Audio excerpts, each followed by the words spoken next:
Let's take a moment and look at quotation marks in HTML. This is a bit of a strange subject because there are a number of different methods for describing quoted content, and some of them don't work in the ways that we would expect. The block quote element has been used, and I say abused here. The designers of HTML like to think of this as an abuse of block quote. I'm not so sure I see it that way, and we'll see why in a moment. The block quote element indents the text. It always has in every browser I've ever seen. It renders the text as indented on both sides. And so, understandably, designers who want to display various pieces of text indented, those pieces of text which don't necessarily happen to be a blocked quoted piece of text, they would use block quote to indent, sometimes nesting block quote elements to indent it even more. And the designers complained that people were abusing, or as they say, overloading the tag to do something it was never designed to do. Unfortunately, it's always been implemented that way, and so I don't think you can blame the designers for using it that way. Therefore, they had to come up with a new element for quoting text, which is the Q element, and here we see it around the word here, and we've seen it before, but let's just take a look at it in the browser, and it puts quotes up there. Doesn't work in older browsers. Older browsers ignore the tag, as all browsers are supposed to ignore tags that they don't understand, and so you can't really use it reliably unless you have control over the browsers that your users are using. You can't really use it reliably to insert quote marks. So there's a couple of other ways to get quotes.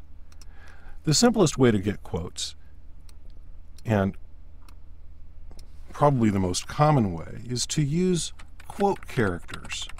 That may seem a novel approach, but it does work. And so there's no law against it. There's nothing in the HTML specification that says you can't. And so when you render the quotes as quotes, you type them in as quotes, the browser, no surprise, renders them as quotes. We saw it move that quote over a little bit. I guess that's just a way that the browser works. Now, the Q element, which if I just say undo, it should put it back. I'll undo again, and it'll put it back.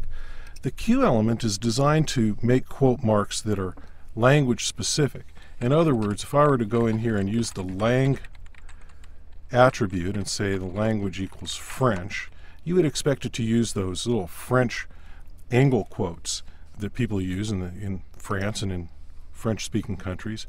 Unfortunately, I've still never seen a browser that does that. If I reload over here, we'll see the quotes remain quotes, although that one moved over a little bit like it did before. I'm not sure why it's doing that. So that doesn't really work the way it's advertised, although I imagine in the future it may. So we go back to the old quote marks, and yet I'm going to show you the other way to insert quote marks, and a lot of people do it this way, and I'm not exactly sure why. There is a meta character called QUOT, and because it's computerese, they feel compelled to misspell it. And there it is like that, and we'll go ahead and save and bring it up in the browser and reload. And you'll notice that there's the quote marks. It moved over a little bit again like it did before. So these are the different ways to insert quote marks, the right ways and the not so right ways. Pick the one that works for you. For my money, I usually use good old quote marks from the keyboard. You can use the meta character, you can use the new Q element, which for my part I plan on waiting until the browser's implemented a little bit more consistently, and maybe an extra year for other people to upgrade their browsers so that I know that people will at least be getting quotes where they're supposed to. But as I said before, those are the different methods of inserting quotes, and I suggest you use the ones that work for you.